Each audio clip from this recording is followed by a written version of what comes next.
अतिशय महत्त्वाचे विद्यार्थ्यांचे पालकांचे अनुभव या व्हिडिओमधून शेअर करतोय।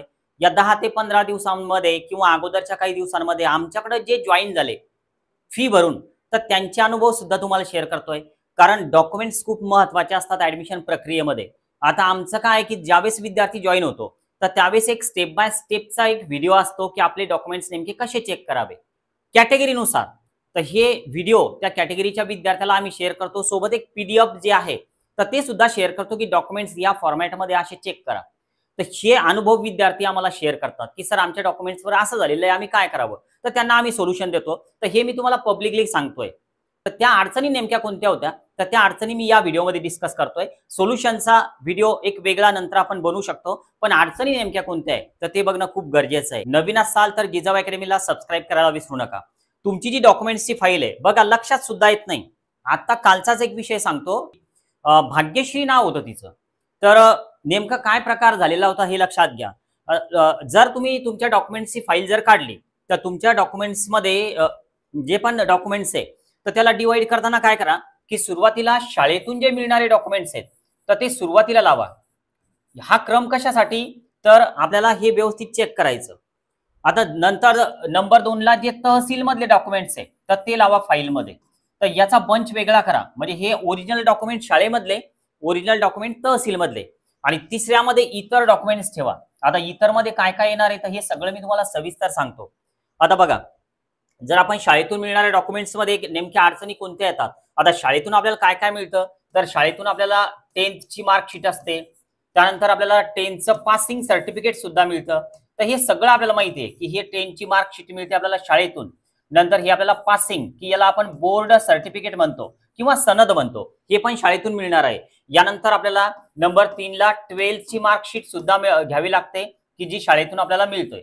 यानंतर आपल्याकडे असते TC शाळेतून मिळणारी, म्हणजे थोडक्यात काय तर LC म्हणतो आपण याला, लिव्हिंग सर्टिफिकेट, आपण याला TC सुद्धा या ठिकाणी म्हणू शकतो। आता हे सगळे जे शाळेतून मिळणारे डॉक्युमेंट्स आहे, आता तहसील मधून काय होतं की आपल्याला पहिलं जे डॉक्युमेंट्स आहे तर ते काढावं लागणार आहे की age, nationality, domicile. Okay, age, nationality, domicile, तर हे सगळं आपल्याला माहिती आहे। पण इथं अडचण कुठे येते तर ते लक्षात घ्या।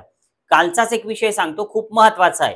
एका मुलीचं नाव होतं भाग्यश्री, तर लक्षात घ्या, स्पेलिंग बघा आणि तुमचं असं काही झालेलं आहे का, तुमचं नाव जे आहे तर ते व्यवस्थित चेक करा। बघा, लक्ष द्या थोडं, भाग्यश्री, तर यामध्ये स्पेलिंग अशा टाईपचं आहे। आपण काळजीपूर्वक लक्ष देत नाही। त्या मुलीकडे हे डॉक्युमेंट्स 2 वर्षापासून आहे, लक्षात आलं नाही, पॅरेंट्सच्या सुद्धा लक्षात आलं नाही। पण जेव्हा आम्ही ते बघितले तर त्यावेळेस आमच्या ताबडतोब म्हणजे आपले व्हिडिओज तिकडे शेअर केले तर ते त्यांच्या स्वतः आपण लक्षात येण्यासारख्या गोष्टी असतात। कारण डॉक्युमेंट्स शेअर करून व्हॉट्सअपला PDF पाठवून कोणीच आम्हाला असं करत नाही की व्हॉट्सअपला PDF पाठवून सर मग तुम्ही चेक करा। व्हिडिओज एवढे सविस्तर असतात की ते घरच्या घरी ते चेक करू शकतात पॅरेंट्स लोक आपले, इतके सविस्तर व्हिडिओ असतात जे आपल्या ग्रुपवर शेअर केले जातात पेड मेंबरच्या। बघा, या मुलीच्या नावाचं स्पेलिंग इकडे असं होतं, पण जे तहसील मधून एज, नॅशनॅलिटी, डोमासाईल आहे किंवा कास्ट सर्टिफिकेट होतं, त्यानंतर याची व्हॅलिडिटी सुद्धा होती कास्टची। तर हे सगळे जे डॉक्युमेंट्स आहे तर यावर नेमकं काय झालेलं होतं बघा, कास्ट, व्हॅलिडिटी, कास्ट, हे सगळे, तर यावर स्पेलिंग मध्ये BHAGYASHREE, तर बघा हे आपल्याला अडचणीत आणण्याचं काम आहे। इकडं हे वेगळं झालं, मुलगी एकच आहे पण यामध्ये फरक पडला, इथं SHRI आलं आणि इथं काय झालं तर SHREE। 100% अडचणीत येणार। पर्याय वेगवेगळे उपलब्ध असतात, पण नेमकं काय करावं, आतापासूनच पर्याय उपलब्ध आपल्याला करून ठेवावे लागतात। वेळेवर धावपळ होते, आणि हे असं एकच उदाहरण नाही, दुसरं सुद्धा उदाहरण सांगतो। बघा, लक्षात आलेला विषय आणि पालक लोक नंतर शेअर करतात की सर असं आहे, मग आम्ही नेमकं काय करावं। बघा, एका विद्यार्थ्याचं आडनाव JADHAO जाधव शाळेच्या डॉक्युमेंट्सवर या पद्धतीनं, आणि या साईडला JADHAV हे वेगवेगळं झालं। विद्यार्थी एकच आहे, आडनाव सेमच आहे, पण इकडं O आलं, इकडं V झालं, नाही चालणार, कारण हे सगळे सारखं पाहिजे ना आपल्याला ऍडमिशन प्रक्रियेमध्ये भाग घ्यायचा। आणि या छोट्या छोट्या गोष्टी असतात की जे आपल्या लक्षात राहत नाही। तर यासाठी कुठेतरी अनुभवी जो काउन्सिलर आहे तर त्यांच्याकडे जॉईन होणं खूप गरजेचं असतं। म्हणजे आपण एवढी मेहनत घेतलेली आपल्या विद्यार्थ्यांना, क्लासेसवर खर्च केलेला आहे, आणि एवढ्या गोष्टीमुळं जर का आपल्याला ऍडमिशनच्या वेळी त्रास होत असेल तर मग काय फायदा आहे त्या सगळ्या खर्चाचा। तर त्यामुळं हे सगळं तुम्ही सविस्तर एकदा लक्षात घ्या। आता परत एक दुसरा एक विषय सांगतो पुन्हा, हे तर दोन तुमच्या लक्षात आलेच, परत अजून एक सांगतो की नेमकं काय होऊ शकतं. असं तुमच्या डॉक्युमेंट्सवर आहे का, तुमच्या आडनावामध्ये किंवा तुमच्या नावामध्ये. आता हे जर समजा आपण एक विचार केला तर एका विद्यार्थ्याचं आडनाव SABLE साबळे, यानंतर इकडं SABALE, इकडे एक शिल्लक झाला, तर हे सुद्धा प्रॉब्लेम करणारं होतं. आता लक्षात घ्या, तुमच्या एज नॅशनॅलिटी डोमासाईलवर, कास्टवर, व्हॅलिडिटीवर हे सगळं आलेलं आहे. आणि तुमच्या शाळेच्या डॉक्युमेंट्सवर असं आहे. पर्याय काय, कारण कास्ट पुन्हा काढायची का, परत व्हॅलिडिटी करायची का, कारण प्रक्रिया एवढी सोपी नसते.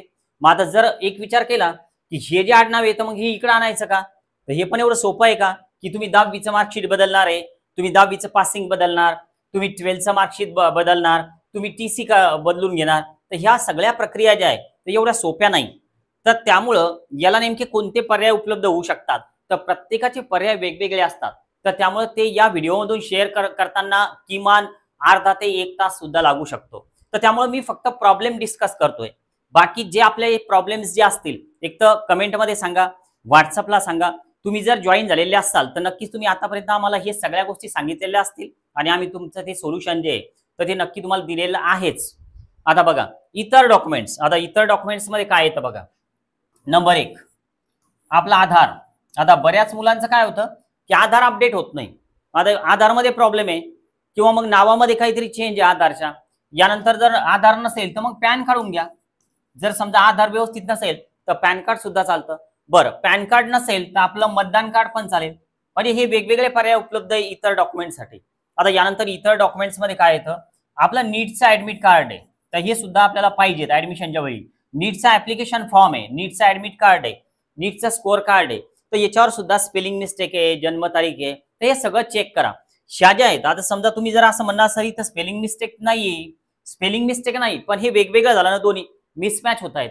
स्पेलिंग मिस्टेक कसं की सर मग साबळेचं वेगळं ईच्या ठिकाणी वेगळंच काहीतरी आलं, ती झाली स्पेलिंग मिस्टेक. पण हे दोन्ही स्पेलिंग आम्ही काढतो, कधी असं काढतो कधी असं काढतो. किंवा मग जे भाग्यश्री अगोदर मी उदाहरण घेतलं की अगोदर सर मी हे जे आहे तर हे सुद्धा माझंच नाव आहे, भाग्यश्रीच आहे पण, आणि काही ठिकाणी मी असं काढते आणि काही ठिकाणी मी हे काढत असताना असं काढते. बघा ह्या गोष्टी ज्या आहेत ह्या खूप छोट्या छोट्या मायनर गोष्टी आहे, पण ह्या आपल्या लक्षात येत नाही. इथं फक्त हे आणि इथं फक्त डबल आलं, REE. विषय आपला नाही स्वतःचा, विषय ऍडमिशनचा आहे. कॉलेजवाल्यांनी हे जर समजा वेळेवर नाही स्वीकारलं की शाळेचे डॉक्युमेंट सगळे या नावानं आहे, तहसीलमधले या नावानं आहे आणि आधारवर आणि पॅनवर काही वेगळंच आहे, मग अशा वेळेस काय करणार आहे तुम्ही, वेळेवर गडबड होऊ शकते.